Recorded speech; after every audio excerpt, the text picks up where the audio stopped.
suatu entitas kesehatan mengelola perusahaannya, organisasinya gitu ya, untuk mempunyai daya saing dan sukses dari rumah sakit itu sendiri kan, rumah sakit itu sendiri ya.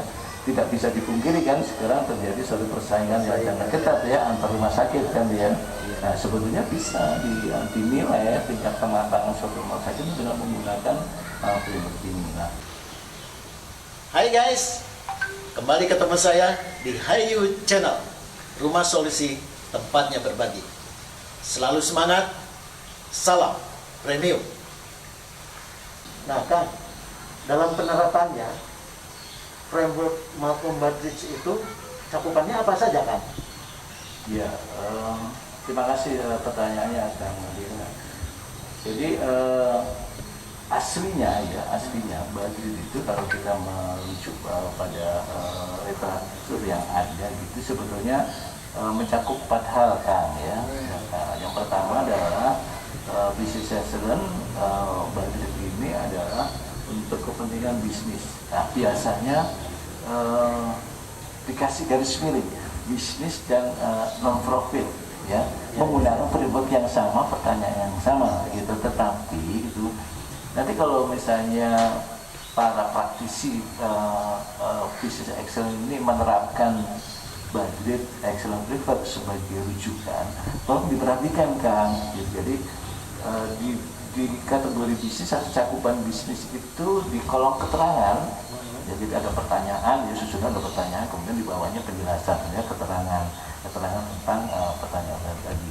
Itu kalau misalnya ini diterapkan bukan di bisnis murni ya, katakanlah di entitas non profit, itu dikasih garis miring, kemudian dicetak ini apa italik ya, miring. Nah itulah yang berlaku untuk bisnis non profit, gitu non profit ya.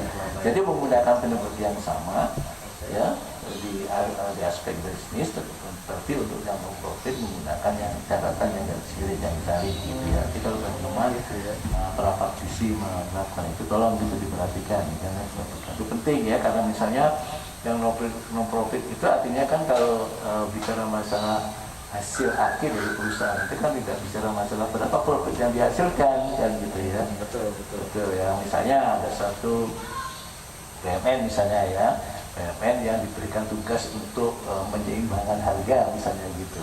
Kalau dia dibebani profit kan bagaimana kan, nggak mungkin kan gitu ya.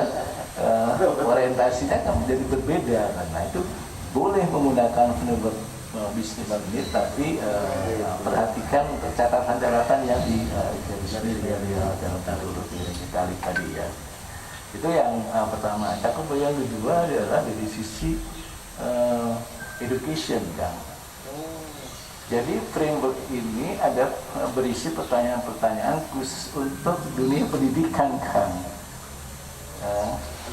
Iya, ini menarik sebetulnya kalau kita gali lebih dalam, karena pertanyaan di dalam aspek pendidikan ini atau kriteria yang terkait dengan pendidikan ini sesungguhnya pada akhirnya bicara masalah kesiapan dari anak didik dalam menghadapi global bisnis gitu. Dan kita kembali ke bisnisnya gitu ya. Istilahnya itu adalah readiness, kesiapan dari seseorang yang mengikuti pendidikan ya dalam rangka mengisi masa depannya kan, berarti kan bekerja itu kan berarti kan kaitannya dengan bisnis kan. Pertanyaannya menarik sekali untuk kita dalami, sekaligus memberi stimulus lah gitu bagi anak didik untuk meningkatkan kemampuannya ya. Itu yang kedua. Yang ketiga adalah dia juga mencakup kesehatan, healthy ya, menilai rumah sakit, ya, menilai puskesmas barangkali kalau di kita kan gitu ya. Jadi pertanyaan-pertanyaan juga sama kan ya. Sebenarnya pada akhirnya adalah bagaimana suatu entitas kesehatan mengelola perusahaannya, organisasinya gitu ya, untuk mempunyai daya saing dan sukses dari rumah sakit itu sendiri kan, rumah sakit itu sendiri ya. tidak bisa dipungkiri kan sekarang terjadi suatu persaingan yang sangat ketat ya antar rumah sakit kan ya. Nah sebetulnya bisa dinilai tingkat kematangan suatu rumah sakit dengan menggunakan framework ini. Nah, namun untuk di Indonesia ya kan ya, khususnya di BUMN ya, sementara kita masih menerapkan ya, bukan kita ya, sementara mereka masih menerapkan ya, itu di framework dalam aspek bisnis dan non-profit gitu kan. Ya, bisa menjawabkan ya, saya. Oke.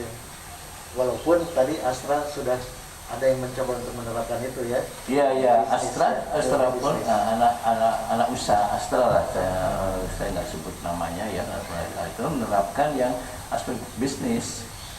Jadi framework bisnis yang dia terapkan dan gitu ya, dengan mengadopsi batik secara murni, gitu ya. Oke, masih ada yang perlu kira-kira yang seharusnya saya tahu tapi belum disampaikan kan? Masih ada kan? Ya, saya pikir secara umum itu ya, detail dari bagaimana bisnis excellence diterapkan, gitu ya, termasuk perubahan-perubahan yang terjadi dari waktu ke waktu ya, kemudian bagaimana kita memahami setiap kategori yang ada, mau leadership, strategi, dan seterusnya sampai dengan resultnya, ya, hasil itu mungkin pada kesempatan yang lainnya kan ya bisa kita bahas lebih lanjut ya. Mantap kan? Ya. Ditagih nanti kan, jangan khawatir. Ya. Oke, Kang Toha, terima kasih. Kelihatannya banyak pencerahan yang kita dapatkan. Mudah-mudahan bisa memuaskan teman-teman sebagian yang di kolom komen sudah bertanya hal-hal yang tadi disampaikan bisa terjawab. Oke guys, tadi itu sudah disampaikan oleh Kang PH, perjalanan Malcolm Bardwich yang akhirnya mendarat di Indonesia dengan adaptasi dan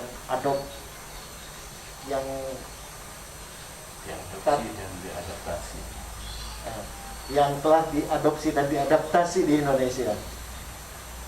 Selanjutnya kita akan ketemu lagi di video di episode yang akan datang.